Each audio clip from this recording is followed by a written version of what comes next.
जे अनिल प्रेमाधन करुणा प्रचुर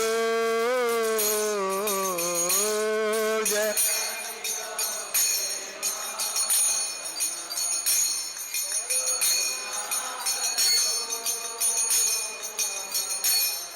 हे ना प्रभु कोथा गेला आचार्य ठाकुर है ना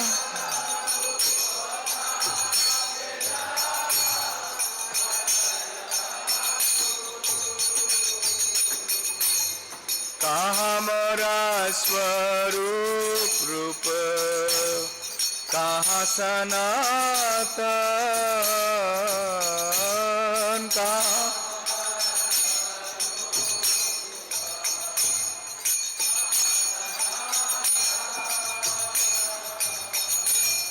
कहाँ दास रघुनाथ पतित पावन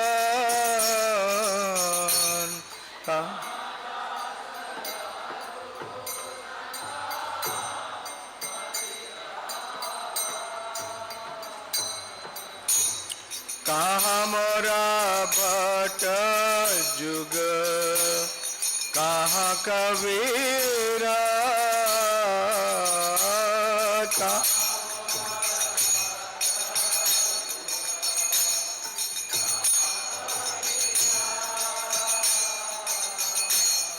एक काले कोथा गेला गौर नटर एक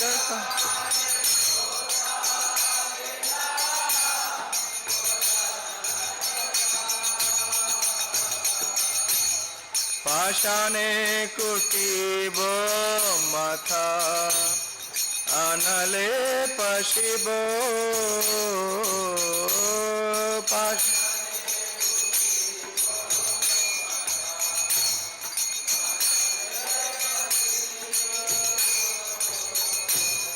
गौरांग गुणेरा निधि कोथा गेले पाबो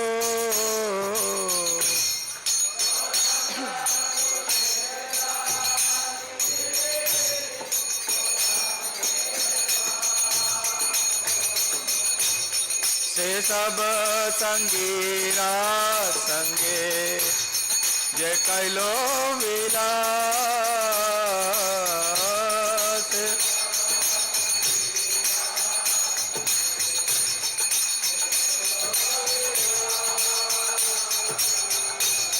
से संग न पाइया कांदे नरोत्तम दास से संग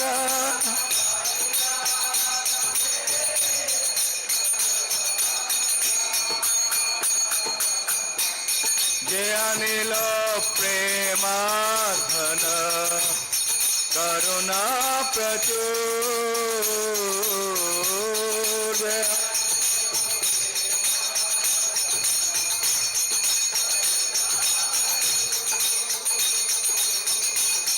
हे ना प्रभु कोथा गेला आचार्य ठाकुर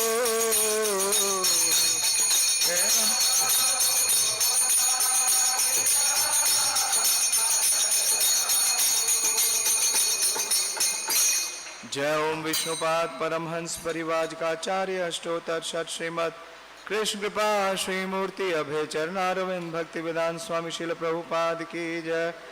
जय ओम विष्णुपाद परमहंस परिवाजकाचार्य अष्टोत्तर शत श्रीमद श्री भक्ति सिद्धांत ठाकुर गोस्वामी महाराज प्रभुपाद की जय। अनंत कोटि वैष्णव वृंद की जय। नामाचार्य शिल हरिदास ठाकुर की जय। प्रेम से कहो श्री कृष्ण चैतन्य प्रभु नित्यानंद श्री अद्वैता गदाधर शिवासादि गौर भक्त वृंद की जय। श्री श्री राधा कृष्ण गोप गोपीनाथ श्याम कुंड राधा कुंड गिरि गोवर्धन की जय। श्री वृंदावन धाम की जय। श्री मथुरा धाम की जय। नवदीप मायापुर धाम की जय। पुरुषोत्तम क्षेत्र जगन्नाथपुरी धाम की जय।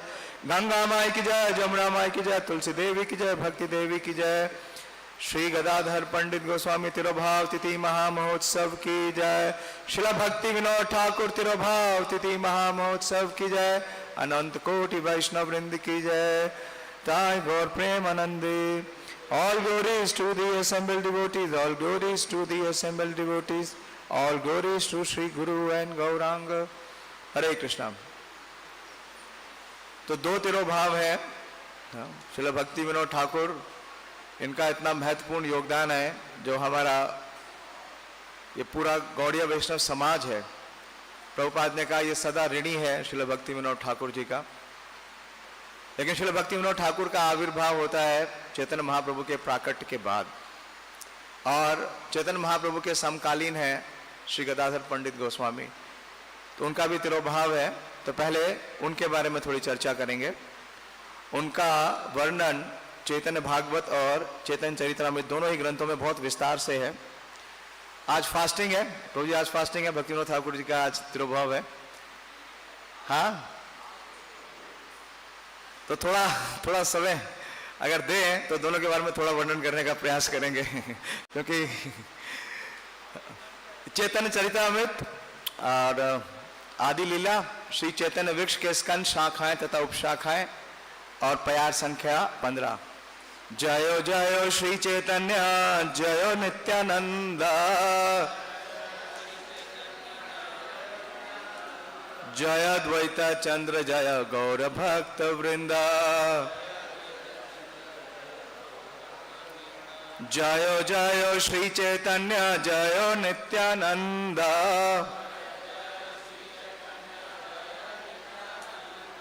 जय द्वैत चंद्र जय गौर भक्त वृंदा,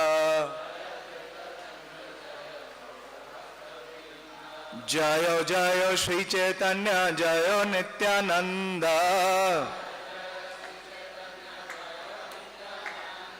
जय द्वैत चंद्र जय गौर भक्त वृंदा। बड़ा शाखा गदाधर पंडित गोसाई, तेहो लक्ष्मी रूप तार सम के हनाई। समय सीमित है इसलिए बार बार नहीं दोहराएंगे। तो श्रील कविराज गोस्वामी जब श्री चैतन्य वृक्ष का वर्णन कर रहे हैं तो बोल रहे हैं कि जो चौथी शाखा है वो गदाधर पंडित श्री कृष्ण की लाधनी शक्ति के अवतार के रूप में वर्णित किया जाता है। तो जो पंच तत्व है उसमें श्रीमती लाधनी शक्ति यानी श्रीमती राधा रानी का जो प्राकट है वो गदाधर पंडित के रूप में है, अतएव उनकी बराबरी कोई नहीं कर सकता। श्रील प्रभुपाद जी ने तात्पर्य दिया है। श्री गौर गौणादेश दीपिका 157 से 153 में कहा गया है कि श्री कृष्ण की लाधनी शक्ति पहले वृंदावनेश्वरी के नाम से विख्यात थी। ताप्त कांचना गौरांगी राधे वृंदावनेश्वरी। और बहुत विशेष है कि गौर गौणादेश दीपिका बड़ी छोटी पुस्तक है, उसमें लगभग 212 या 215 ही केवल श्लोक हैं। उसमें गदाधर पंडित के ऊपर 8 श्लोक है, 147 से लेके 153 तक।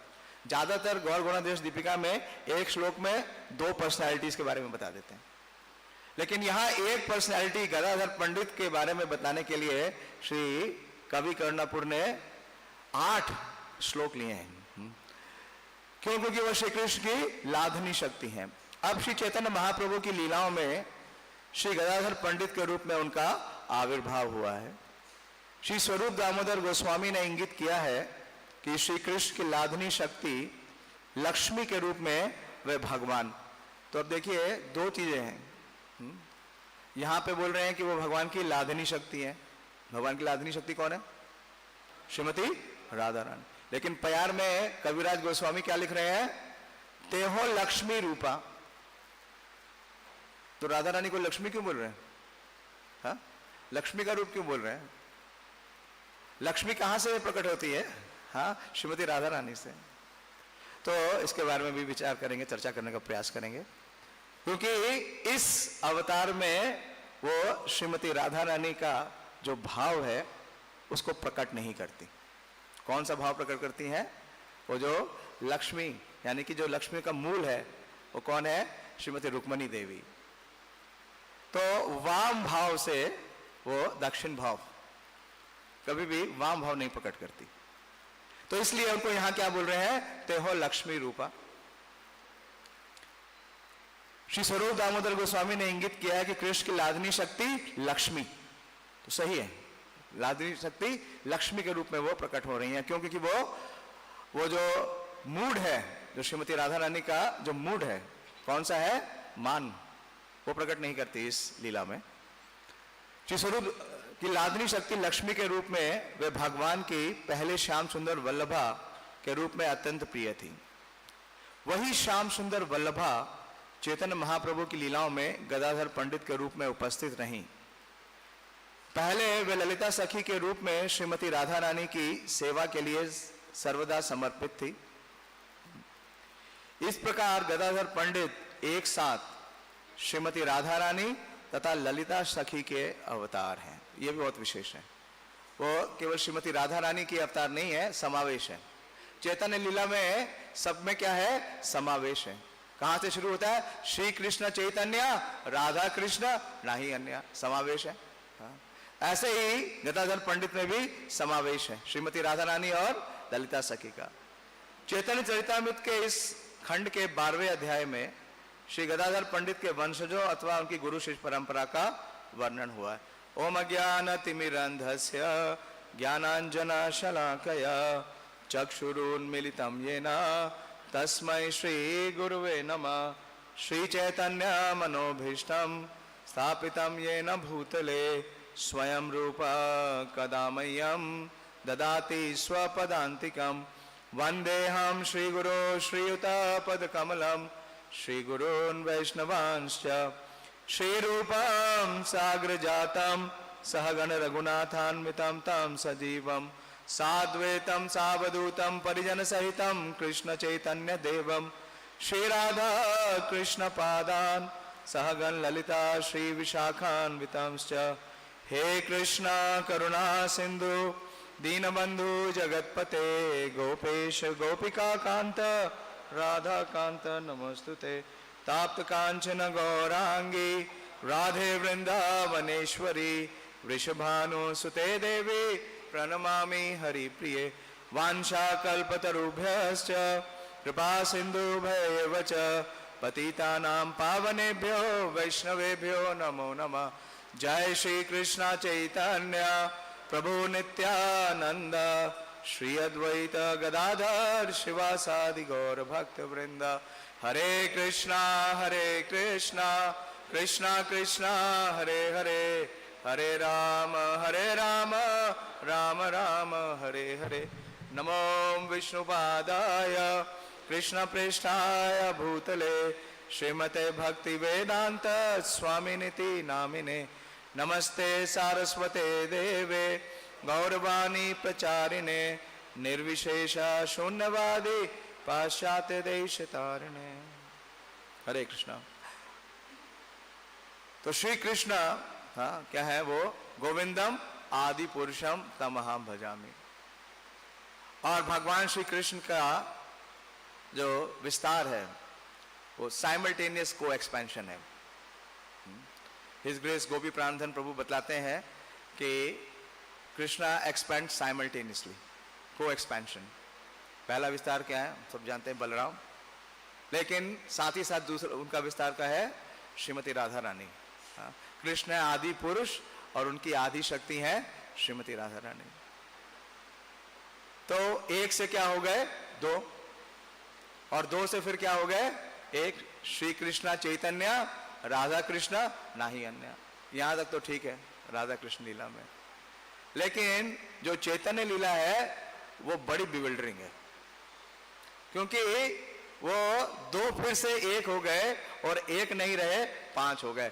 श्री कृष्ण चैतन्य प्रभु नित्यानंद श्री अद्वैत गदाधर शिवासादि गौर भक्त। और कविराज गोस्वामी लिखते हैं कि पंच तत्व एक वस्तु नाही किछु भेद रसास्वादिते तबु विविध विभेद। तो जो चैतन्य महाप्रभु हैं वो 5 फीचर्स में प्रकट हो रहे हैं। और जब श्रील प्रभुपाद जी 1968 में उन्होंने the teachings of Lord Chaitanya present की, और मायापुर में 1973 में जब मायापुर फेस्टिवल के लिए प्रभुपाद जी चैतन्य चरितामृत का अध्ययन कर रहे थे, विशेष रूप से ये 7वां अध्याय लॉर्ड चैतन्य इन 5 फीचर्स आदि लीला का, तो वो पढ़ रहे थे तो उनको इतनी प्रेरणा हुई श्री प्रभुपाद जी को, हमारे संस्थापक आचार्य को, कि जब उन्होंने ये पंच तत्व मंत्र की महिमा, वो तो जानते ही हैं, उसी महिमा को देने के लिए आए, उन्होंने ये निर्णय किया कि कलयुग के जीवों का मतलब निस्तार तभी संभव है जब उन्हें पंच तत्व की महिमा और कृपा मिले। इसलिए प्रभुपाद जी ने हमें पहले क्या दिया, पंच तत्व मंत्र। पंच तत्व मंत्र का उच्चारण किए बिना हम हरे कृष्ण महामंत्र नहीं कर सकते। क्या समस्या है, क्यों नहीं कर सकते? समस्या क्या है? हाँ, अपराध, अधिकार नहीं है, अधिकार नहीं है। एक बार 1976 में वृंदावन में प्रभुपाद जी के एक शिष्य, वो उन्होंने ये पढ़ा तो उन्होंने बोला that means Panch Tattva Mantra is more beneficial because there is no consideration of offence. किसी अपराध की उसमें कोई ऐसी समस्या नहीं है। और उन्होंने फिर बोला कि कुछ लोग ऐसे हैं जो कि केवल पंच तत्व मंत्र बोलते हैं, कुछ अब संप्रदाय है। तो प्रभुपाद जी ने कहा no, because Chaitanya Mahaprabhu has ordered we have to chant the Hare Krishna mahamantra, it is empowered. तो ये 5 तत्व क्या है? पंच तत्वम आत्मकम कृष्ण भक्त रूप स्वरूपकम भक्तावतारम भक्ताख्यम नमामि भक्त शक्तिकम। तो चैतन्य महाप्रभु स्वयं कौन सा रूप ले रहे हैं? भक्त रूप। और स्वरूप कौन है? श्री नित्यानंद प्रभु। और स्वरूप का जो अंश है, वो अवतार है, वो कौन है? महाविष्णु और सदाशिव यानी अद्वैत प्रभु। और भक्त आख्यम, यह है शिवास, शिवास आदि, श्री कृष्ण चैतन्य प्रभु नित्यानंद श्री अद्वैत गदाधर शिवास आदि। तो भक्तों में आदि कौन है? शिवास पंडित, भक्त आख्यम। और नमामि भक्त शक्तिकम, भक्ति की शक्ति कौन है? गदाधर। महात्मा नास्तु माम पार्था देवीम प्रकृति आश्रिता। भगवान भगवद गीता में बोलते हैं अर्जुन को कि तुम डरो मत, क्योंकि तुम किसके आश्रित हो? देवीम प्रकृति, लादनी शक्ति के आश्रित हो। तो ये जो गदाधर पंडित है, ये भक्त की शक्ति है, यानी श्रीमती राधा रानी है। और पंचतत्वावतीर्ण चैतन्य रसंगे पंचतत्व लाया करे ना कीर्तन रंगे। और इनका प्राकट्य क्यों हो रहा है? क्योंकि चैतन्य महाप्रभु किस लिए प्रकट हुए?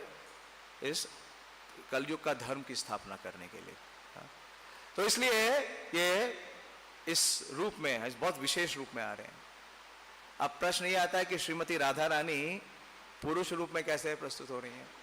उनका आविर्भाव, उनका प्रकाश पुरुष रूप में कैसे हो रहा है? तो इसके लिए हमारे गौड़ीय वैष्णव विधान में ये सिद्धांत आता है, क्योंकि श्री कृष्ण स्वयं आ रहे हैं चैतन्य महाप्रभु के रूप में।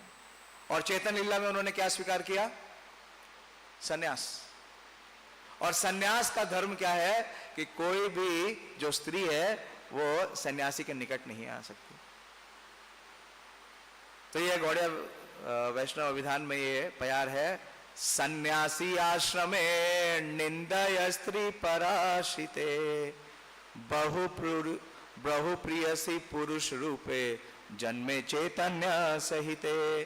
क्योंकि महाप्रभु ने सन्यास आश्रम स्वीकार किया, तो कोई भी स्त्री उनके समीप नहीं आ सकती, क्योंकि ये निंदा का विषय हो जाएगा। लेकिन चैतन्य महाप्रभु कौन है? स्वयं कृष्ण है। तो उनकी जो बहुप्रियसी हैं, बहुप्रियसी पुरुष रूपे, पुरुष के रूप में वो सब जन्मे चैतन्य सहित है। तो पंच तत्वों में जो सबसे वरिष्ठ है वो कौन है? श्री अद्वैत प्रभु। उनका आविर्भाव कब हुआ? महाप्रभु के आविर्भाव से 50 वर्ष पूर्व। और श्रीवास, वो भी उनका आविर्भाव कब हुआ? श्रीवास पंडित जी का लगभग 30 वर्ष पूर्व। नित्यानंद प्रभु का आविर्भाव कब हुआ? हाँ, कम से कम 10 वर्ष पूर्व। लेकिन श्री गदाधर पंडित जी का आविर्भाव चैतन्य महाप्रभु के समकालीन है। कुछ स्थानों पे बोला है कि सेम ईयर में है, 1486 में, और कुछ स्थानों पे बोला गया है कि 1 या 2 वर्ष के बाद हुआ। लेकिन जो भी हो, चैतन्य महाप्रभु के आविर्भाव के बाद ही हुआ, क्योंकि इनका जो आविर्भाव है वो है वैशाख पूर्णिमा, और महाप्रभु का आविर्भाव क्या है? वैशाख अमावस्या, वैशाख की अमावस्या, और इनका आविर्भाव है, महाप्रभु का आविर्भाव है फागुन पूर्णिमा में। तो एक पंच तत्व में यही है श्री गदाधर, जो चैतन्य महाप्रभु के आविर्भाव के बाद आते हैं। तो इस प्रकार से इनका जो आविर्भाव है बहुत विशेष है, और इनका बर्थ प्लेस बताया गया वो है बेलती ग्राम, ये बांग्लादेश में है अभी, चिटगांग में। और इनके जो पिताश्री हैं वो है श्री माधव मिश्रा, और इनकी माताश्री हैं श्री रत्नावती देवी। और वैशाख अमावस्या के दिन इनका आविर्भाव हुआ, लेकिन ये नवद्वीप में नहीं थे। जब लगभग 10 या 12 वर्ष के हो गए तो ये बेलती गांव चिटगांव से ये लोग सब आ गए नवद्वीप। तो ऐसे स्थानों में चैतन्य महाप्रभु के बहुत सारे पार्षद आए हैं। चिटगांव से श्री पुंडरीक विद्यानिधि भी वहीं से हैं, उनका इनका बड़ा संबंध है। और श्री मुकुंद भी चिटगांव से हैं।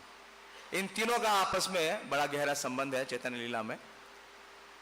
और जब इनके पिता श्री माधव मिश्र इनके परिवार को लेकर के बेलती गांव चिटगांव से आए नवद्वीप, और नवद्वीप में उनका जो निवास का स्थान है वो बिल्कुल चैतन्य महाप्रभु जगन्नाथ मिश्र के स्थान के बिल्कुल समीप है।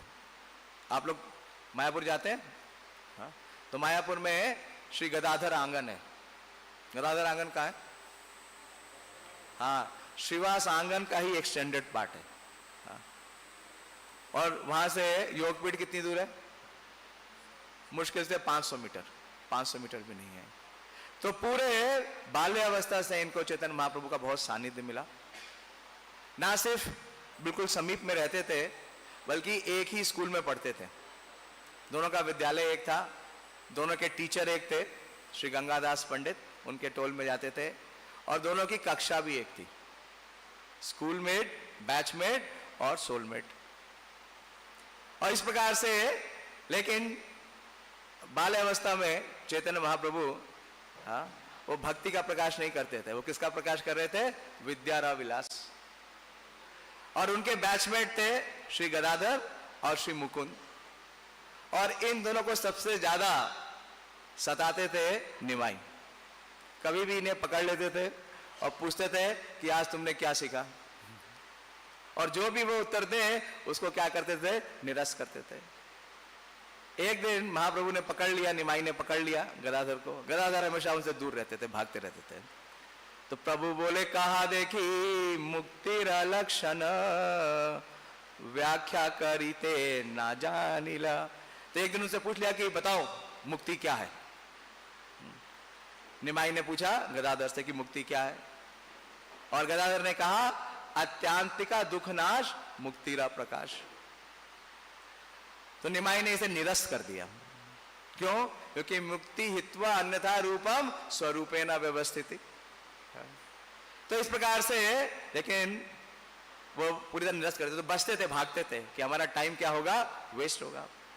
लेकिन हृदय में गदाधर की बचपन से, बाल्यावस्था से यही कामना थी कि अगर निमाई शुद्ध भक्त बन जाएगा तो कितना प्रकाश हो जाएगा भक्ति का।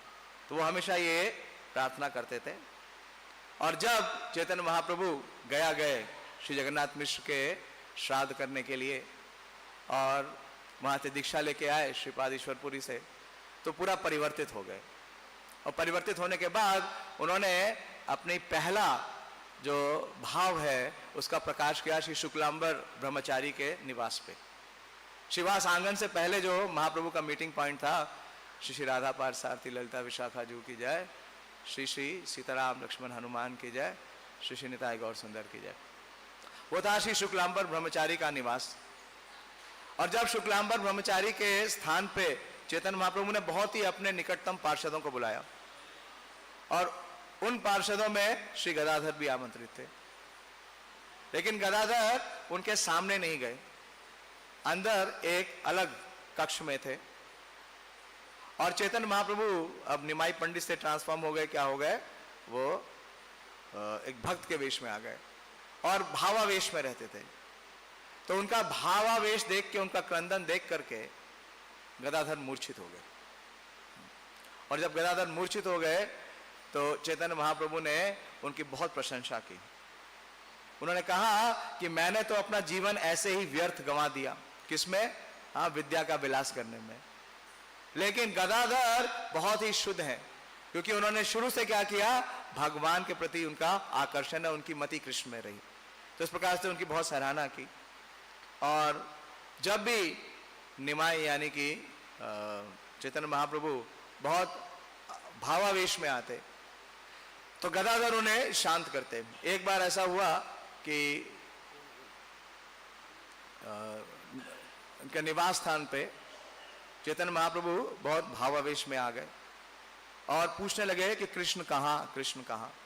हाँ, तो इस प्रकार से जब वो कृष्ण कहाँ पूछने लगे तो गदाधर ने कहा कि कृष्ण तो आपके हृदय में है। हाँ, अन्योर मन मन, हाँ, मोर मन वृंदावन, मने वने एक करी जाने। तो जब सुना चैतन्य महाप्रभु ने कि कृष्ण कहाँ है, मेरे हृदय में है, तो वो क्या करने लगे, अपने हृदय को फाड़ने लगे, खोलने लगे। जैसे हनुमान जी से किसी ने पूछा कि भगवान राम कहाँ है, बोले मेरे हृदय में।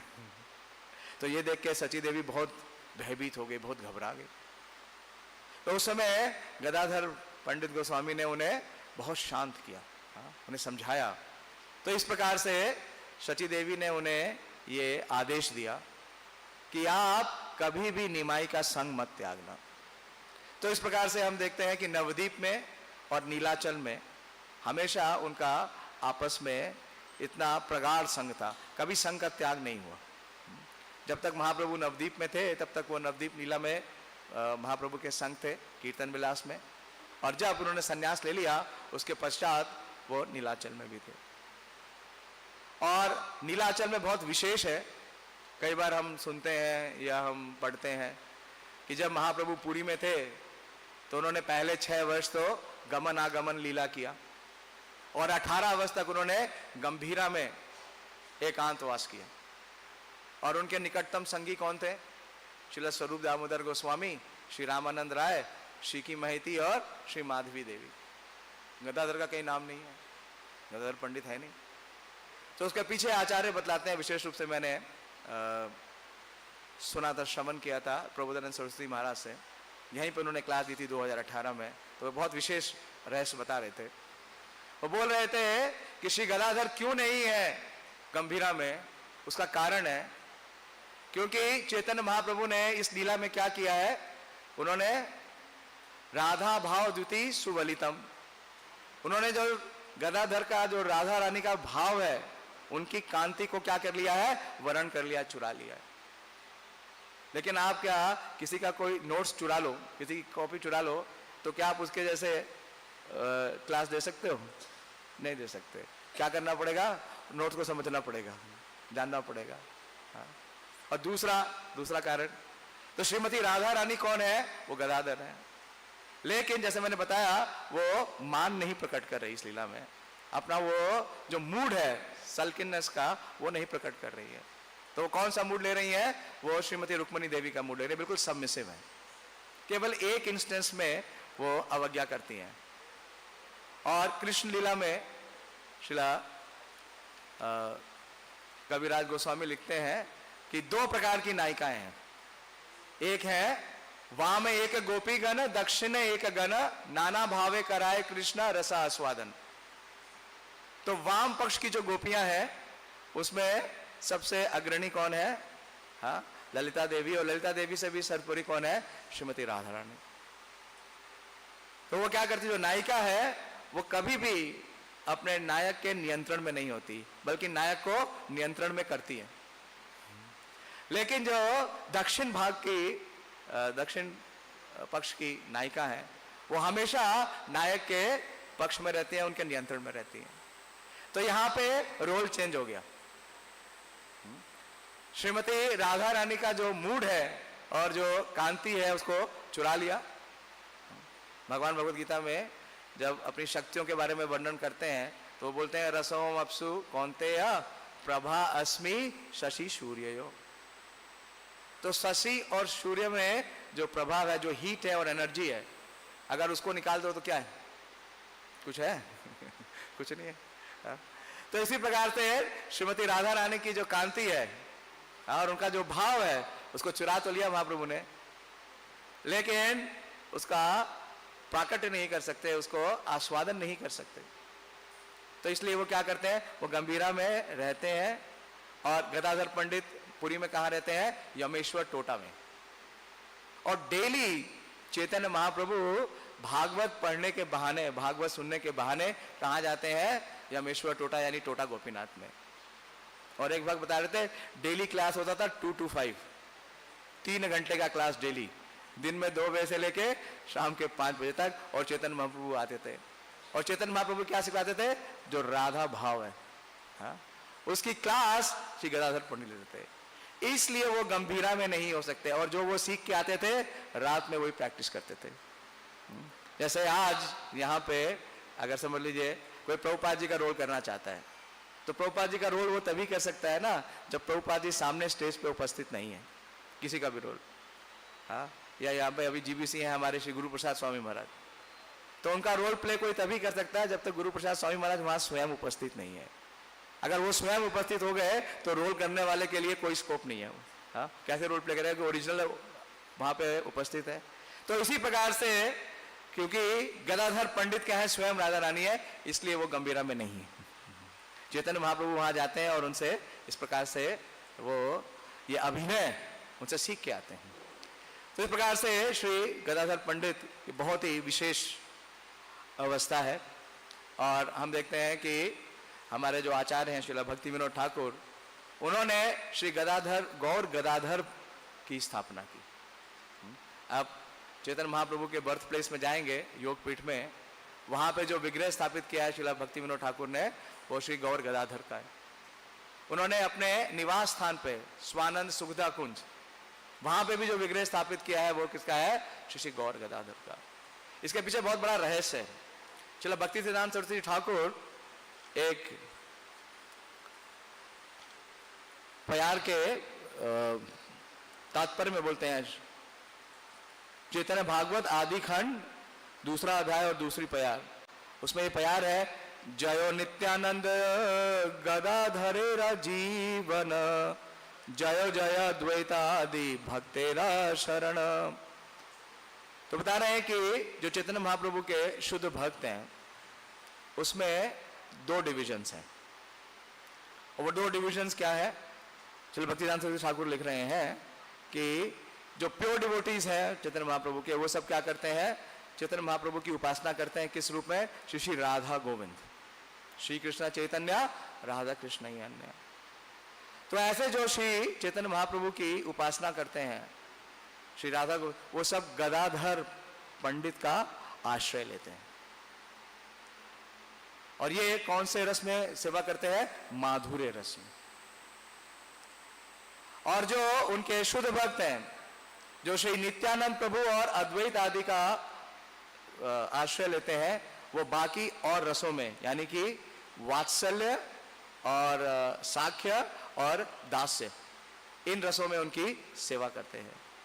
तो इस प्रकार से भक्ति साहब लिखते हैं कि this is the very sweet feature and this is very confidential. Tattva of Srimati Radharani is most confidential, and it has become even more confidential in Gaur Leela. तो इस प्रकार से श्री गदाधर पंडित और श्री गदाधर पंडित के एक अनुज हैं जिनका नाम है द्विजावानीनाथ विप्र, और उन्होंने फर्स्ट गौर गदाधर डीटी स्टैब्लिश किए। आप मायापुर जाते हैं, चंपाहाटी, चंपाहाटी में बड़े सुंदर गौर गदाधर डीटीज हैं, उसकी स्थापना उन्होंने की। और चैतन्य महाप्रभु को जब वो भागवत सुनाते थे तो एक बार जब वो भागवत सुना रहे थे तो 10वें स्कंद से जो रास पंच अध्याय है उसमें से उन्होंने एक श्लोक उदित किया श्री गदाधर पंडित ने। यह है 10वां स्कंद 30वां अध्याय और 39वां श्लोक।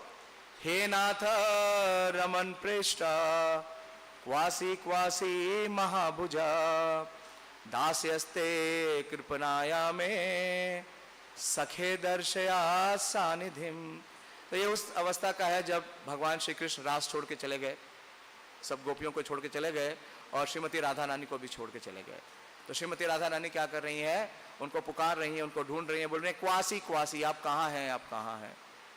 तो जब उन्होंने ये श्लोक कहा तो चैतन्य महाप्रभु भावावेश में आ गए। और कहाँ पे सुन रहे थे, कहाँ सुनते हैं, हाँ टोटा गोपीनाथ में।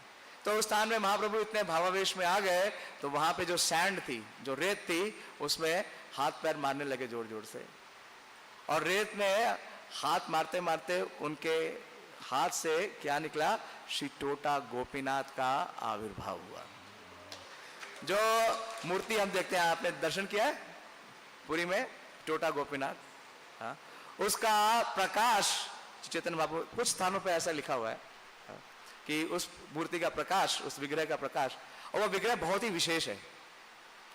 आपको विश्व में कहीं भी राधा रानी श्यामल वर्ण की नहीं दिखेंगी। वो आप टोटा गोपीनाथ विग्रह देखेंगे तो श्रीमती राधा रानी का कलर कौन सा है, ब्लैक है, कृष्ण का कलर है। क्यों, कलर ट्रांसफॉर्म हो गया। कैसे, जिसपे हम मेडिटेट करते हैं उसका जो फीचर है वो ट्रांसफॉर्म हो जाता है। और इसी टोटा गोपीनाथ की सेवा करने के लिए चैतन्य महाप्रभु ने कहा कि आपको मैं क्षेत्र संन्यास देता हूं, आप यहां सेवा करिए।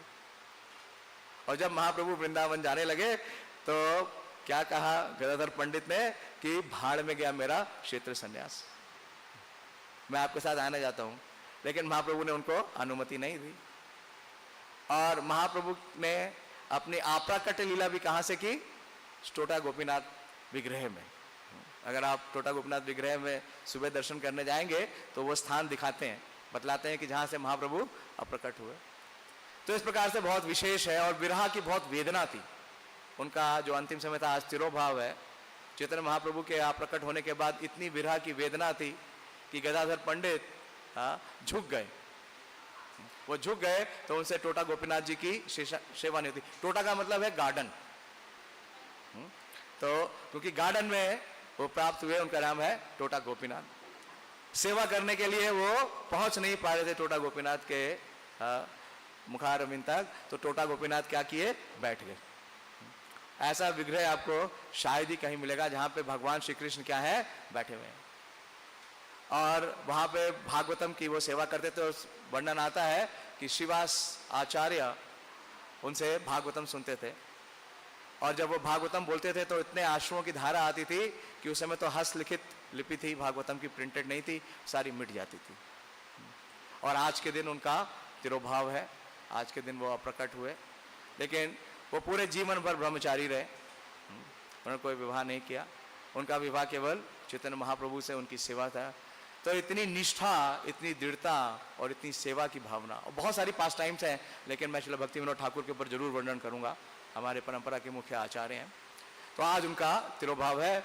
तो हम यही प्रार्थना करें श्री गदाधर पंडित से कि जिस प्रकार से उन्होंने अपना पूरा जीवन चैतन्य महाप्रभु की सेवा में समर्पित किया, उसी प्रकार से हम भी इस जीवन को उनके पद चिन्हों पर चल के सेवा और समर्पण में लगा सकें। श्री गदाधर पंडित तिरोभाव तिथि महामहोत्सव की जय। और आज तिरोभाव है श्रील भक्ति विनोद ठाकुर का। नमो भक्ति विनोदाय सचिदानंद नामिने गौर शक्ति स्वरूपाय रूपानुगावरायते। तो बहुत विशेष है कि आज श्री गदाधर पंडित का तिरोभाव है और श्रील भक्ति विनोद ठाकुर का भी है। तो अभी हमने जाना आचार्यों से कि गदाधर पंडित कौन है, भगवान की कौन सी शक्ति है, लाधनी शक्ति। और श्रील भक्ति विनोद ठाकुर का भी जो प्रणाम मंत्र है वो क्या है, गौर शक्ति स्वरूपाय रूपानुगावरायते। हाँ, तो वो जो शक्ति का स्वरूप है उनका आविर्भाव किसके रूप में हो रहा है, श्री भक्ति विनोद ठाकुर के रूप में। और इसका मतलब कंफर्मेशन दिया भक्ति रक्षक श्रीधर स्वामी महाराज ने, श्रीला भक्ति सिद्धांत सरस्वती ठाकुर के प्रमुख शिष्यों में से एक, उन्होंने बताया कि जो गौर शक्ति का स्वरूप है, जो लाधनी शक्ति है, उसका स्वरूप कौन है? श्री भक्ति विनोद ठाकुर। तो उनका प्रणाम भी बहुत विशेष है। नमो भक्ति विनोदाय सचिदानंद नामिने, भगवान सचिदानंद है। और लेकिन ये कर क्या रहे हैं? ये लाधनी शक्ति का स्वरूप है, लेकिन क्या है? रूपानुगा वरायते। श्रीला रूप गोस्वामी के अंतर्गत जो चैतन्य महाप्रभु की शिक्षाएं हैं, उसको स्थापित करने के लिए इनका आविर्भाव हुआ। श्रीला रूप गोस्वामी की क्या शिक्षा है? श्री चैतन्य मनोभिष्टम स्थापितम येन भूतले। तो जो चैतन्य महाप्रभु का मनोभिष्ट है, उसको स्थापित करने के लिए ये अवतरित हुए। भगवान बोलते हैं यदा यदा ही धर्मस्य ग्लानिर्भवति भारत अभ्युत्थानम अधर्मस्य तदात्मानं सजाम्यहम्। तो जब जब धर्म की ग्लानि होती है, वो क्या करते हैं? अवतरित होते हैं। या तो स्वयं अवतरित होते हैं या अपने शुद्ध भक्त को भेजते हैं। तो बहुत विशेष योगदान है श्रीला भक्ति विनोद ठाकुर का। श्रीला प्रभुपाद जी अपने एक प्रवचन में बोलते हैं, ये मुंबई में थे, तो प्रभुपाद जी ने कहा कि भक्ति Vinod Thakur, Srila Bhakti Vinod Thakur is the father of sankirtan movement within 200 years। He is the father of sankirtan movement. संकीर्तन का मतलब स्थापना तो चैतन्य महाप्रभु ने किया, लेकिन वो क्या हो गया? वो पूरी तरीके से कवर हो गया। जब चैतन्य महाप्रभु का आप्रकट हुआ, तो हम देखते हैं कि बंगाल और उड़ीसा में बहुत से अप संप्रदाय, जो साहजियां हैं, स्मार्त है, शाक्त हैं, उनका प्रभाव हो गया। और उसको ठीक करने के लिए, उसको सही से स्थापित करने के लिए जानवा देवी जाती हैं वृंदावन, और 3 आचार्य आते हैं, श्रीनिवास आचार्य, श्री नरोत्तम दास ठाकुर और श्री श्यामानंद प्रभु। लेकिन कुछ सालों के बाद, उनके तिरोभाव के बाद, फिर से बंगाल में क्या हो गया? जो सहजियावाद है, जो अब संप्रदाय, उसका बहुत ज्यादा प्रचार हो गया, और इतना पतन हो गया कि कोई भी जो वैष्णव है, उस परंपरा को स्वीकार नहीं कर रहा था। तो ऐसे में श्री भक्ति विनोद ठाकुर का आविर्भाव हुआ। उन्होंने जितनी भी कुसंगतियां हैं, भगवान कहते हैं सकालेन महतो योग नष्ट परंतपा। तो जो परंपरा का खंडन हो रहा था, जो परंपरा के ऊपर इतने बादल छाए हुए थे, उसको दूर करने के लिए श्रीला भक्ति विनोद ठाकुर का आविर्भाव हुआ। श्रीला भक्ति विनोद ठाकुर का जो आविर्भाव है, बहुत ही विशेष परिवेश में होता है। 2 सितंबर 1838 रविवार के दिन शुक्ल त्रयोदशी में उलाबीर नगर, नवद्वीप के समीप ही है, वहां पे इनका आविर्भाव हुआ।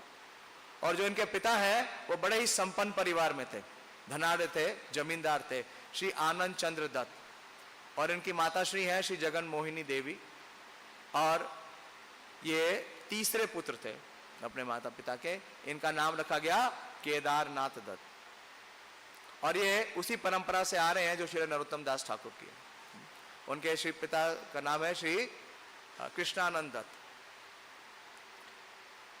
तो ऐसे धनाढ़ परिवार में इनका आविर्भाव हुआ। और जिस स्थान पे ये रहते थे, उलाबीर नगर, वो ग्राम भी बहुत विशेष था।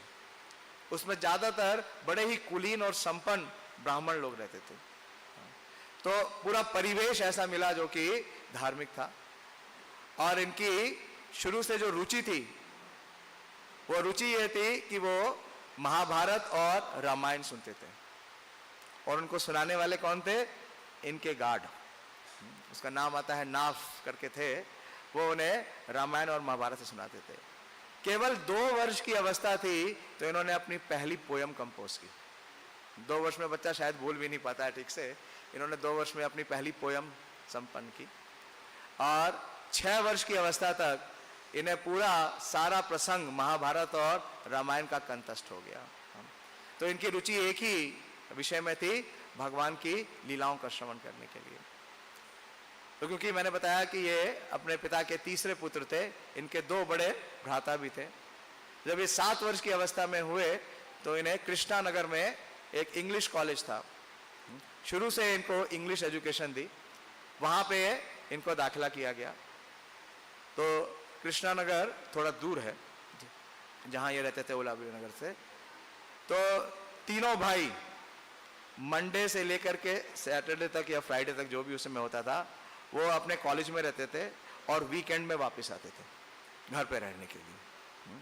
तो एक तरीके से गुरुकुल था। लेकिन इनके जीवन में लगातार त्रासदियां और आघात अभिन्न रहा। तो एक बार तीनों भाई वापस आ रहे थे कॉलेज से, अब कॉलेज बोला गया है, स्कूल ही था, 7 वर्ष की अवस्था है, और इनके दोनों भाइयों को उनको हैजा हो गया और बहुत उल्टियां होने लगी, और इतनी उल्टी होने लगी कि उनके सामने ही उनके दोनों भाई, उनका नाम दिया गया है काली प्रसन्ना, और एक और नाम तो मुझे याद नहीं आ रहा, वो दोनों की मृत्यु हो गई। 7 वर्ष की अवस्था में इन्होंने अपने दोनों भाइयों को अपने सामने प्राण त्यागते हुए देखा। तो घर वालों ने फिर घर में ही रख लिया, स्कूल डिसकंटिन्यू कर दिया, और ये घर में रह करके ही शिक्षा लेने लगे। और जब ये 9 वर्ष के थे, तो क्योंकि स्कूल डिसकंटिन्यू कर दिया, लेकिन बहुत विशेष इनके अंदर जिज्ञासा थी।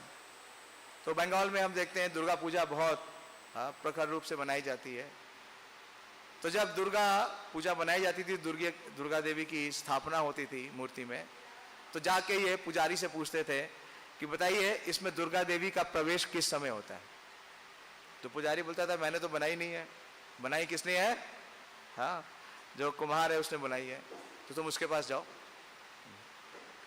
तो 8 वर्ष की अवस्था में ये कुम्हार के पास गए जो दुर्गा देवी की प्रतिमा बनाते हैं मिट्टी से, और उससे पूछते हैं कि आप इसमें दुर्गा देवी का प्रवेश कब कराते हैं। उसने कहा मुझे तो पता नहीं, मैं तो नहीं प्रवेश कराता, लेकिन जो चित्रकार है जो इसकी पेंटिंग करता है, वो जब दुर्गा देवी की आंखों को पेंट करता है तब वो प्रवेश करती हैं, तो जाके उससे मिलो। तो चित्रकार के पास पहुंच गए जो चित्र बनाता था। उससे पूछा कि आप कब दुर्गा देवी का प्रवेश कराते हैं इस मूर्ति में। तो बोले मैं प्रवेश नहीं कराता, जब स्थापना होती है तो ब्राह्मण अपने मंत्रोच्चार करते हैं तो वो प्रवेश कराते हैं। तो ब्राह्मणों के पास आ गए। कहने का अभिप्राय यह है कि इतनी जिज्ञासा थी। कौन सी जिज्ञासा? अथातो ब्रह्म जिज्ञासा।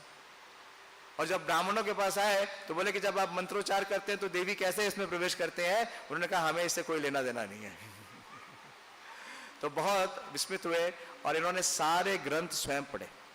इन्होंने बाइबल का अध्ययन किया, कुरान का अध्ययन किया, और इस प्रकार से बाल्यावस्था से ही इनकी बहुत रुचि थी ये जानने के लिए कि भगवान कौन है, मैं कौन हूं, ये जगत क्या है और इसका क्या प्रारूप है, क्यों इसका क्यों इसको बनाया गया। तो इस प्रकार से बहुत जिज्ञासु थे।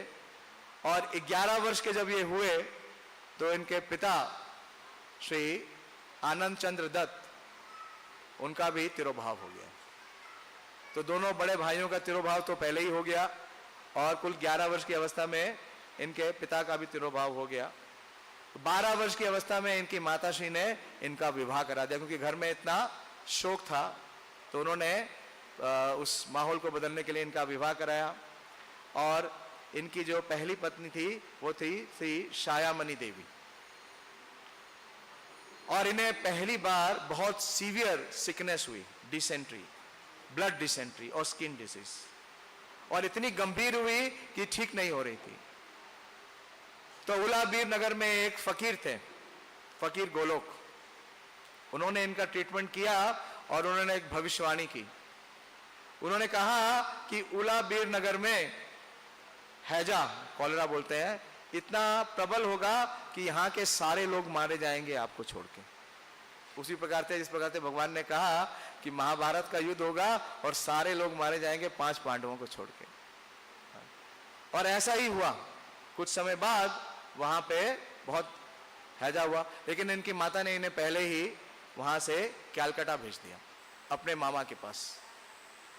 तो 1852 में लगभग 14 वर्ष की अवस्था पे ये अपने मामा श्री काशी प्रसाद घोष के पास आते हैं कैलकाटा में। और कैलकाटा में जब आते हैं तो इनको संघ मिलता है। उस समय भारत का जो सबसे प्रमुख विद्या का केंद्रों में से एक था वो था कैलकाटा। प्रभुपाद जी भी कहाँ से पढ़े? स्कॉटिश चर्च कॉलेज से। तो वहां पे श्री सत्येंद्रनाथ टैगोर श्री नरगोपाल मित्र आदि बहुत ही गणमान्य व्यक्तियों का उनको संग मिला। और क्योंकि इनकी इंग्लिश बहुत विशेष थी, इन्होंने कैलकाटा यूनिवर्सिटी ज्वाइन की एंट्रेंस एग्जाम से और इंग्लिश क्लब ज्वाइन कर लिया।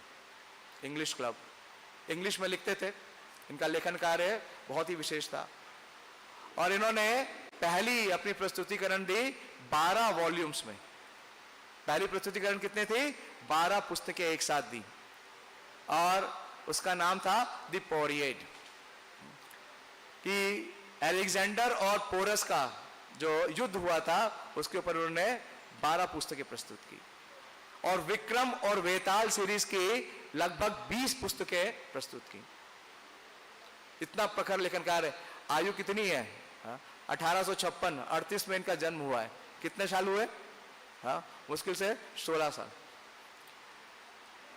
तो वहां पे एक ब्रिटिशर थे मिस्टर डेल, उन्होंने पूछा कि आप इतनी पुस्तकें क्यों लिख रहे हैं, इन पुस्तकों को देने के पीछे क्या प्रयोजन है? तो ये सुनकर के केदारनाथ दत्त फिर से वापस अपनी उसी जिज्ञासा पे आ गए जो उसके हृदय में थी। लेकिन क्योंकि घर की अवस्था क्या थी कि पिताश्री का भी तिरोभाव हो गया, भाइयों का तिरोभाव हो गया, तो मेल मेंबर केवल अकेले थे और अर्निंग के लिए कोई साधन नहीं था। बताया जाता है इतने धनाढ़ थे कि इनका जो पेट है, पेट एनिमल था, वो हाथी का बच्चा था। सब भाइयों के पास अपना अपना हाथी था। लेकिन परिवेश पूरा चेंज हो गया, तो आर्थिक जो स्थिति है वो बहुत विषम हो गई। तो इन्हें अपनी पढ़ाई छोड़ करके 1857 में इन्हें स्कूल टीचर की जॉब ली कलकत्ता में, 15 रुपए माह में। लेकिन वो जॉब भी ज्यादा दिन नहीं चली, वो जॉब उनको छोड़नी पड़ी और सेकंड जॉब ली उन्होंने एक शुगर मिल के अकाउंटेंट की। तो शुगर मिल के अकाउंटेंट का जॉब लिया तो एक बार क्या हुआ, एक व्यापारी ने कुछ पैसे ज्यादा दे दिए। तो केदारनाथ दत्त ने क्या किया, उसको जो ज्यादा पैसे थे वापस कर दिए। तो उस मिल का मालिक आ गया, वो बोला कि आप इस पोस्ट के लायक नहीं है। तो उन्हें वो पोस्ट भी छोड़नी पड़ी। फिर उन्होंने तीसरी जॉब ली जो कि कटक के पास में थी और वहां पे इनका जो माहवार था वो 21 रुपए महीना था। मतलब कहने का अभिप्राय है, आप देखिए बाल अवस्था से ही इतनी त्रासदियां, इतना भीषण संघर्ष, और किस प्रकार से इतना ट्रांसफर। उनका लगभग 26 ट्रांसफर हैं अपने कैरियर में। श्रील भक्ति विनोद ठाकुर के 26 ट्रांसफर्स हैं। मुझे नहीं लगता किसी भी सरकारी ऑफिसर का हिंदुस्तान में कभी भी 26 ट्रांसफर हुआ होगा। और परिवार कितना बड़ा था, इनके लगभग 13 संतानें। और संघर्ष इतना, तो इनके नाना जी थे, तो नाना जी बहुत बड़े जगन्नाथ जी के भक्त थे और वो चुटी ग्राम में रहते थे कटक के पास में। तो उन्होंने इनको बुलाया जब ये कटक के पास वो टीचर का कर रहे थे जॉब, और उन्होंने कहा कि आज से 3 दिन के बाद मैं अपना शरीर का त्याग करूंगा। और उन्होंने ये प्रेडिक्शन की कि आने वाले समय में, भविष्य में आप बहुत बड़े वैष्णव आचार्य बनेंगे। उस समय भक्ति विनोद ठाकुर इतना संघर्ष कर रहे थे। तो इस प्रकार से ये, और ये भी बताया कि जब तक आप 27 वर्ष की अवस्था तक रहेंगे तब तक आपका संघर्ष निरंतर चलता रहेगा, तब तक आपके लाइफ में, जॉब में कोई स्टेबिलिटी नहीं आएगी। तो जैसे मैंने बताया इनका विवाह हो गया और विवाह होने के बाद इनको पहला पुत्र प्राप्त हुआ, अन्नदा। लेकिन पुत्र प्राप्ति के 10 माह के बाद ही इनकी जो पत्नी था उनका भी तिरोभाव हो गया। तो विवश होकर, क्योंकि शिशु का पालन करना था, इन्होंने दोबारा विवाह किया श्रीमती भागवती देवी से। और जब ये लगभग 27 वर्ष के हुए तो इन्होंने उस समय जो सिविल सर्विसेज का एग्जाम है वो दिया और इनका सिलेक्शन हुआ सिविल सर्विसेज में। इनकी जो पहली पोस्टिंग हुई वो हुई दीनजपुर में, और दीनजपुर के बाद फिर चंपारण। और दीनजपुर बहुत विशेष है क्योंकि दीनजपुर में 1968 में इन्हें पहली बार वैष्णवों का संघ मिला। श्री रामानंद वसु और श्री कमल लोचन। तो लगभग 28 वर्ष की अवस्था हो गई इनकी। इनका जॉब भी हो गया, ये सिविल सर्विसेज में थे, और उन्हें पहली कॉपी मिली श्रीमद् भागवतम की, और उनके मार्गदर्शन में, श्री कमल लोचन और श्री रामानंद वसु के मार्गदर्शन में, इन्होंने 1 साल में पूरा अध्ययन किया श्रीमद् भागवतम का। और अध्ययन करने के बाद चैतन्य चरितामृत भी इनको प्राप्त हुई। चैतन्य चरितामृत का भी इन्होंने अध्ययन किया, बहुत मुश्किल से चैतन्य चरितामृत प्राप्त हुई। और देखिए श्रील भक्ति विनोद ठाकुर इतने विशेष हैं, 1 साल में पूरा श्रीमद् भागवतम चैतन्य चरितामृत पढ़ लिया और उसके ऊपर अपना टीका प्रस्तुत कर दिया। हम तो कई साल में पढ़ ही नहीं पाते, संभव नहीं होता, टीका देना तो संभव ही नहीं है। तो इस प्रकार से उनका जो वैष्णव जो संघ है और वैष्णव जो प्रचार है वो शुरू हुआ। उन्होंने 1859 में श्रीमद् भागवतम के ऊपर अपना उपदेश, अपना प्रचार देना शुरू किया, और गौड़ीय वैष्णव सभा इसका उन्होंने नियोजन किया। 1871 में ये चंपारण में पोस्ट हुए। तो देखिए उस समय जो, जैसे मैंने बताया कि बहुत सारे सहजिया भी थे और स्मार्थ भी थे, और कई ऐसे भैरूपिया थे जो अपने को भगवान बोलते थे। तो चंपारण में जब ये डिस्ट्रिक्ट मैजिस्ट्रेट बने 1871 में, तो वहां पे एक ब्रह्म दैत्य था, और वो वहां पे बहुत उत्पात मचाता था। तो इन्होंने श्रीमद् भागवतम का पाठ करा करके उस ब्रह्म दैत्य को मुक्त कर दिया। और 1871 में इनकी हिस्टोरिक पोस्टिंग हुई जगन्नाथपुरी में। जगन्नाथपुरी के ये डिस्ट्रिक्ट मैजिस्ट्रेट बनाए गए, और अंग्रेजों के शासक में वो किसी भी भारतीय को इससे ऊपर स्थान नहीं मिलता था, सबसे ऊंचा स्थान ये था।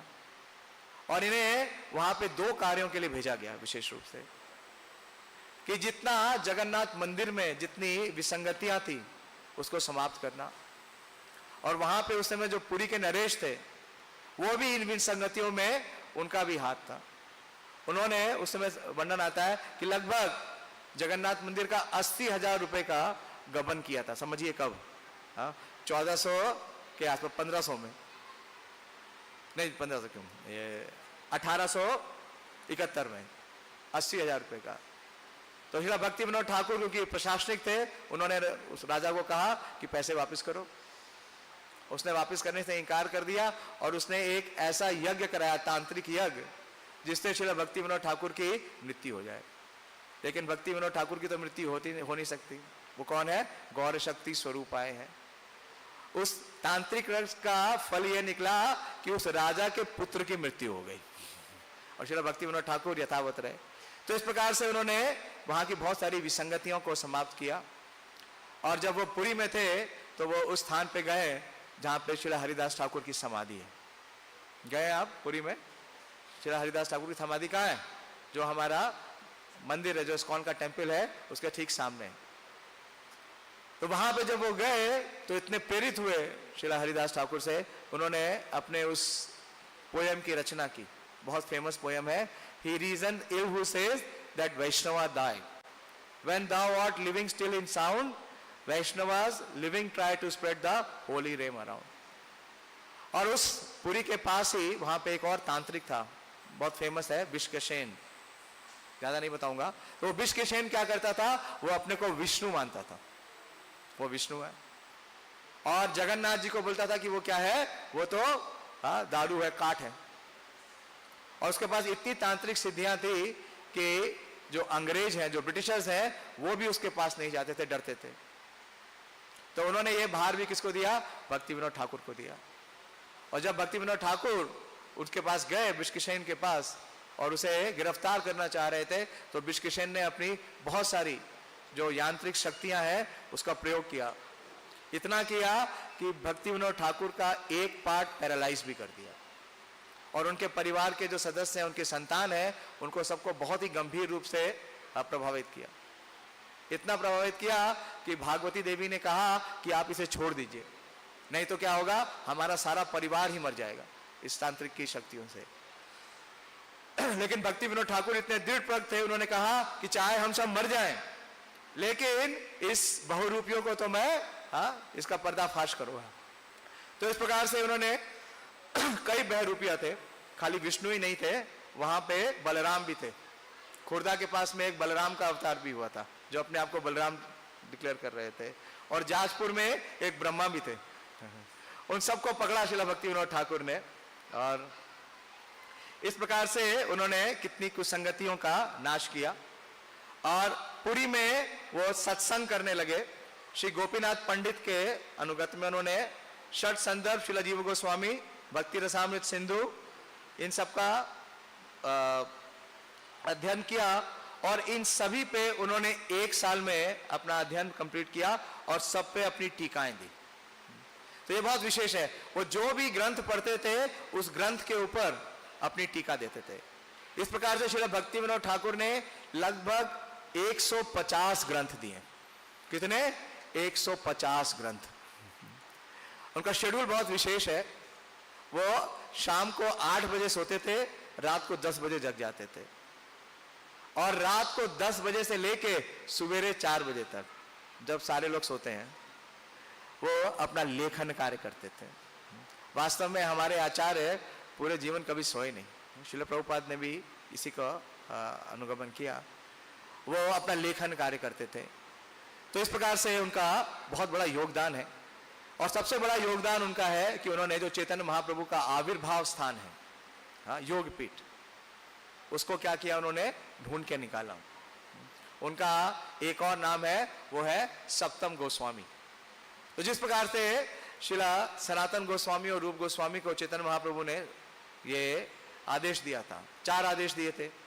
क्या करना है कि वृंदावन की जो गुप्त लीला स्थली है उनका आपको दोबारा से खोज करना है, हाँ, और मंदिरों का निर्माण करना है, किस प्रकार से विग्रह की सेवा करनी है वो स्थापित करना है, और भक्ति के ऊपर ग्रंथ लिखना है, और अपने आचरण से जो भक्ति का व्यवहार है उसे स्थापित करना है। यही कार्य पूरे जीवन भर श्रील भक्ति विनोद ठाकुर ने किया। और चैतन्य महाप्रभु का जो आविर्भाव स्थान है उसको उन्होंने बहुत प्रमाणों से इसे स्थापित किया। क्योंकि क्या हुआ, जब महाप्रभु प्रकट हो गए तो जालंगी का वेग इतना हुआ कि जो महाप्रभु का बर्थ प्लेस है, जहां हम जाते हैं मायापुर, वो पूरा तरह से जल से अपलावित हो गया। तो समय के साथ जो नवदीप टाउन है, जिसे कुलिया कहा जाता है, उसे स्थापित किया वहां के जो जात गोसाई थे कि वो चैतन्य महाप्रभु का बर्थ प्लेस है, और सब लोग उसी को स्वीकार कर रहे थे। लेकिन श्री भक्ति विनोद ठाकुर ने यह स्थापित किया 1888 में कि जो महाप्रभु का जो रियल बर्थ प्लेस है वो नवदीप टाउन नहीं है। तो जितने जात गोसाई हैं वो इनके बहुत विरोध में भी हो गए, बहुत इनका विरोध करने लगे। नवदीप मध्य मायापुर नाम स्थान, यथा जन्मीले गौर चंद्र भगवान। और इसके लिए उन्होंने बहुत से प्रमाण लिए। उन्होंने कई मैप्स निकाले पुराने जो ब्रिटिशर्स के थे। दूसरा, उन्होंने शास्त्रिक प्रमाण दिया, एविडेंस दिया, वो शास्त्रों से दिया, चैतन्य भागवत से और भक्ति रत्नाकर से। तीसरा, उन्होंने श्री जगन्नाथ दास बाबा जी महाराज को, जो कि वैष्णव सार्वभौम है, उनको उस स्थान पे आमंत्रित किया, और इस प्रकार से कई एविडेंस निकाले। और जब उस स्थान की जो योगपीठ है उसका नींव बना रहे थे तो उन्हें अधोक्षज विष्णु का वो शालिग्राम भी मिला, जिसकी उपासना स्वयं जगन्नाथ मिश्र करते थे। तो इस तरीके से पूरी तरीके से प्रमाणित किया, और उसके कंस्ट्रक्शन के लिए श्रील भक्ति विनोद ठाकुर ने कैलकाटा में द्वार द्वार जाकर के 1-1 रुपए इकट्ठा किए। जो योगपीठ का मंदिर है उसको स्थापित करने के लिए श्रील भक्ति विनोद ठाकुर, उस समय आनंद बाजार पत्रिका अभी भी चलती है, वो कैलकाटा में और बंगाल में नंबर 1 है, उतनी ही फेमस है जैसे इलस्ट्रेटेड वीकली। अब तो खैर पत्रिकाओं का समय खत्म हो गया, अभी तो मोबाइल फोन ने सबको खत्म कर दिया। हाँ? तो उन्होंने लिखा कि ये वास्तव में 7th गोस्वामी है। इतने बड़े मैजिस्ट्रेट, उन्होंने क्या किया, एक एक व्यक्ति के घर में जा करके कैलकाटा में 1-1 रुपए भिक्षा मांगी, ताकि वो योगपीठ का जो चैतन्य महाप्रभु का आविर्भाव स्थान है उसका निर्माण कर सके। और 1 रुपए से ज्यादा नहीं लेते थे। क्यों? क्योंकि सबको वो ये अवसर दे रहे थे कि चैतन्य महाप्रभु की वो सेवा कर सकें। तो इस प्रकार से इनका बहुत ही विशेष जीवन चरित्र है। और जितना हमारा ये गौड़ीय वैष्णव और विशेष रूप से इस्कॉन में प्रचार का कार्य है, उस प्रचार का पूरा जो ब्लूप्रिंट है, जो उसकी रूपरेखा है, उसको स्थापित करने वाले भी शिला भक्ति विनोद ठाकुर हैं। जो प्रचार का स्ट्रक्चर है उसे शिला भक्ति विनोद ठाकुर ने किया। उन्होंने नामहट केंद्र खोले, और जब वो नामहट केंद्र प्रचार, उन्होंने 2 साल छुट्टी ली। देखिए हमारे लिए आदर्श है। वो गवर्नमेंट सर्विस में थे, सबसे हाईएस्ट गवर्नमेंट सर्विस में 2 साल के लिए उन्होंने अवकाश लिया, और इन 2 सालों में उन्होंने क्या किया, प्रचार किया बंगाल में और ओडिशा में। और जहां जाते थे, जिस भी गांव में जाते थे, नामहट केंद्र खोलते थे, और उनके नामहट केंद्र में कम से कम 1000 लोग आते थे। तो एक बार में वो प्रचार करते थे, पूरे गांव के गांव को वो वैष्णव बनाते थे। तो इस प्रकार से 2 साल के अंदर उन्होंने पूरे बंगाल में और ओडिशा में इतना प्रचार किया। और लेखन कार्य इतना विशेष उनका, जो लेखन कार्य है, उन्होंने इतने सारे ग्रंथ दिए, बाढ़ आ गई उनके ग्रंथ की। उन्होंने इतने ग्रंथों का रचना की, और इतने कम समय में। 1901 में उन्होंने श्रीमद् भागवतम पे व्याख्या की, इसकी अर्क मारीच माला, और उन्होंने संबंध अभिधेय प्रयोजन को प्रस्तुत करने के लिए बहुत सारे ग्रंथ दिए। और एक बार उनको एक स्थान पे कुछ संशय था, तो उन्होंने चैतन्य महाप्रभु को प्रे किया, तो श्री स्वरूप दामोदर गोस्वामी स्वयं उपस्थित हुए और उनकी जो शंका थी उसका निवारण किया। तो इस प्रकार से हम देखते हैं कि श्री भक्ति विनोद ठाकुर का हमारे जीवन में, हमारे गौड़ीय वैष्णव में, संप्रदाय में बहुत बड़ा योगदान है। आप देखिए वृंदावन में मंगल आरती होती है, विभावरी शेष, उसकी रचना किसने की है? श्री भक्ति विनोद ठाकुर ने। हाँ, हम जब श्रीमद् भागवतम क्लास शुरू करते हैं तो क्या गाते हैं? जय राधा माधव। उसकी रचना किसने की? भक्ति विनोद ठाकुर ने। दिन में भगवान की भोग आरती करते हैं, भज भगत वत्सल, उसकी रचना किसने की है? श्री भक्ति विनोद ठाकुर ने। हाँ, यशोमती नंदन गाते हैं, उसकी रचना किसने की है? भक्ति विनोद ठाकुर ने। हम प्रसाद का सेवन करते हैं, उसके लिए प्रार्थना करते हैं, महाप्रसादे गोविंदे, उसकी रचना किसने की है? श्रीला भक्ति विनोद ठाकुर ने। और शाम के समय में हम क्या करते हैं? गौर आरती, उसकी भी रचना किसने की है? श्रीला भक्ति विनोद ठाकुर ने। तो इसलिए हमारी परंपरा में, हमारी गौड़ी वैष्णव परंपरा में हर जगह योगदान है श्रीला भक्ति विनोद ठाकुर का।